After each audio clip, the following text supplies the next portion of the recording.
The Tao of Self-Confidence, Episode 511. Welcome to the Tao of Self-Confidence, where I share stories of amazing women who have discovered their inner journey to self-confidence. Visit our website at thetaoofselfconfidence.com. Your inner journey to self-confidence awaits. Well, hello, friend. Welcome to the Tao of Self-Confidence, where I share stories of amazing women who have discovered their inner journey to self-confidence. I'm your host today, Sheena Yap Chan, and today I have an amazing lady on the show today. She's a singer-songwriter, a writer, and she's also the host of the Soul's Work podcast. And I'm really excited to have her on and share her story and tips with us on self-confidence. So without further ado, I'm going to introduce you to Janice Ho. Janice, how are you today? Maybe you can fill in a little bit more about yourself to our listeners. Hey, Sheena, I'm doing great. Thank you.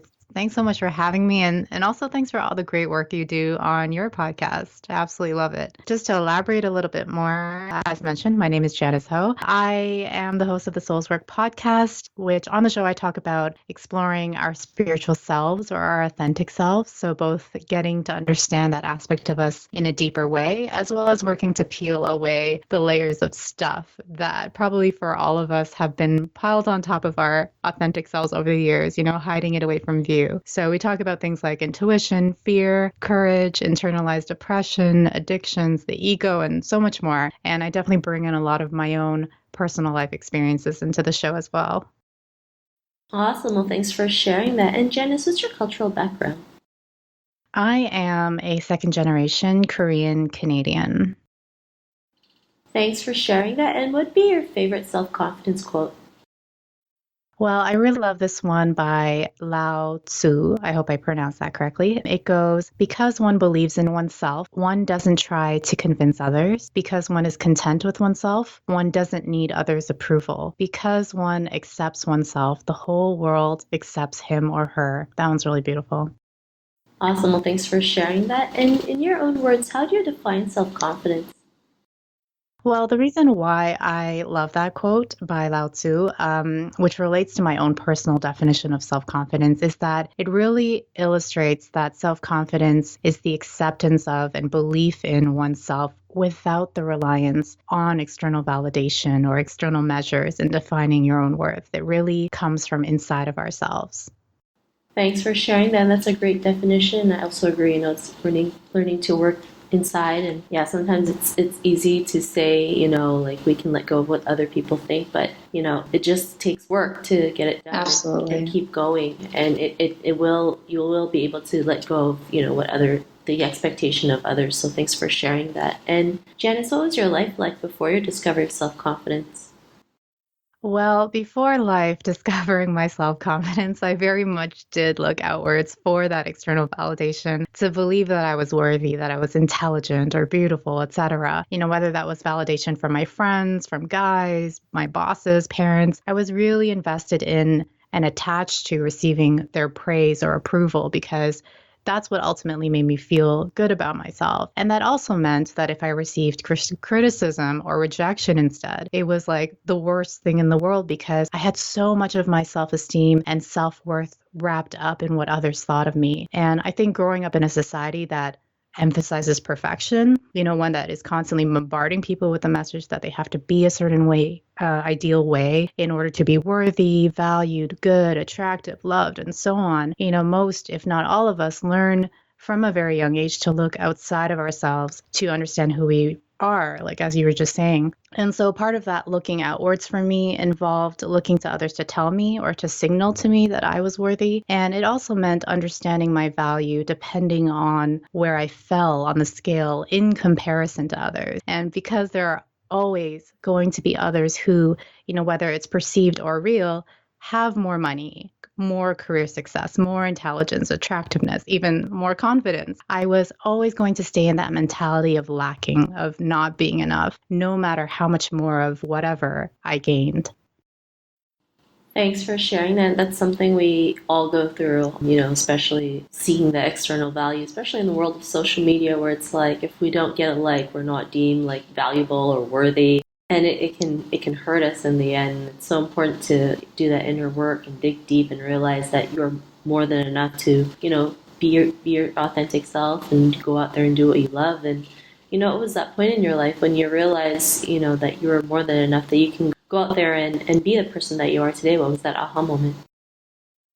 Well, I don't know that I had one sort of profound aha moment in my discovery of self confidence. If anything, it's been a really gradual process and one that definitely continues to this day. Part of that process has certainly been about learning to identify and love the positive aspects of myself and to nurture that. But discovering self confidence has also involved some deeper work into looking at where my pain was really coming from, the pain or the wound of feeling inadequate, of feeling unworthy or inferior, unlovable. And that has involved doing things like therapy, as well as exploring my trauma and core wounds, like the abandonment wound. Because no matter how many positive attributes I might write down on my list of why Janice is so awesome to try and boost my self confidence, if I don't dive deeper into understanding that pain, that wound, and how it was cultivated through trauma, through things that happened from childhood and got reinforced throughout the years, and learn to then respond in a healthier way when that wound gets triggered now in the present, then I'm always going to continue to experience that pain in the way that it expresses itself as those feelings of inadequacy and unworthiness. So doing this deeper work has been really important for me in cultivating greater self-confidence, because if I can dive into that shadow side, face what feels like the ugliness, the imperfection, and come out on the other side of that, then I will have developed a really deep acceptance in myself and love for myself that translates into that greater self-confidence. Thanks for sharing that. And, because of your realizations, what's your life been like now?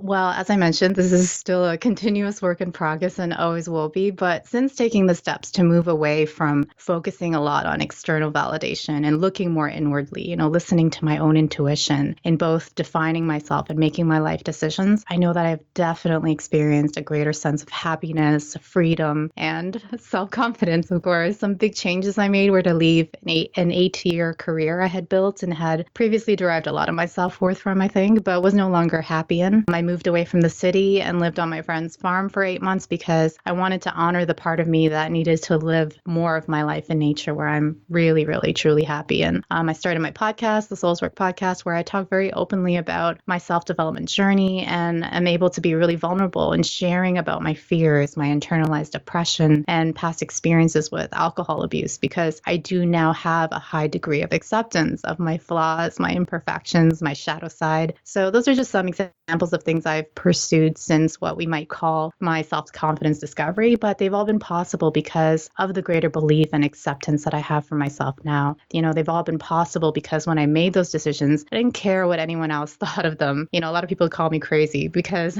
I was so strong in my understanding of what I needed for myself to be truly happy and the most authentic version of me. And I had accepted that this is who I am. And I may not fit the exact mold of what society and others expect of me, but I'm okay with that.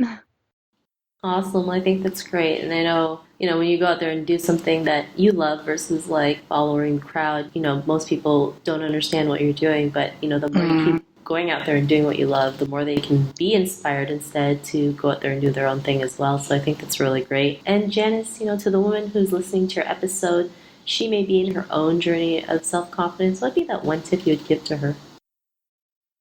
Well, to other women who are on their own journeys, I would really encourage you to explore getting reconnected with your own intuition or your higher self so that you can access that grounding internal force and hear that internal voice within you with much greater clarity when all of those external voices are competing for your attention, which they always will be. But at the same time, I do really want to emphasize that, while it is certainly important to engage in things like positive thinking strategies, saying positive affirmations and whatnot, oftentimes there is deeper work to be done in our self-development journeys that looks into more of our darker aspects of ourselves. And, they're only really considered dark because they are things that have typically remained hidden for a long time. They're things that we learn to repress and be ashamed of because we've been taught that those things are the opposite of perfection. But we still carry those things inside of us, and we will continue to experience them as feelings of unworthiness if they're not addressed. So I would also say if you feel ready and safe enough to take that step, I would also encourage you to perhaps go deeper into exploring that side of you if you feel that any of those things are blocking your path to experiencing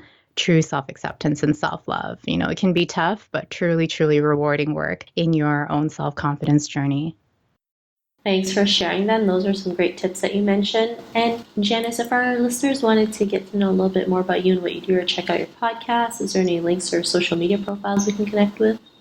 Absolutely. And you can find all of my podcast episodes at thesoulsworkpodcast.com. The Souls Work Podcast is also on Apple Podcast as well, if you prefer. And JaniceHoCreative.com is where my blog and some of my music lives. Facebook at Janice Ho Creative. I'm also on Instagram at Janice Ho Images and Twitter at Janice Ho Tweets. Thanks for sharing that. And to our listeners, if you want to connect with Janice, you can also head on over to the taoselfconfidence.com and search for Janice's name. Her show notes will pop up along with everything else that we talked about. And I'm just really excited to have Janice on here today again to share her story and tips with us on self-confidence. So thank you so much, Janice. Thank you, Sheena. It was my pleasure. Not a problem. It was really great having you on the show. And to our listeners, be on the lookout for another new episode of another amazing woman's journey to self-confidence. And we'll talk to you soon. Bye for now. Thank you for tuning in to another amazing episode of the Tao of Self-Confidence. Get your free self-talk tape for building self-confidence by visiting our website at thetaoofselfconfidence.com. Your inner journey to self-confidence awaits.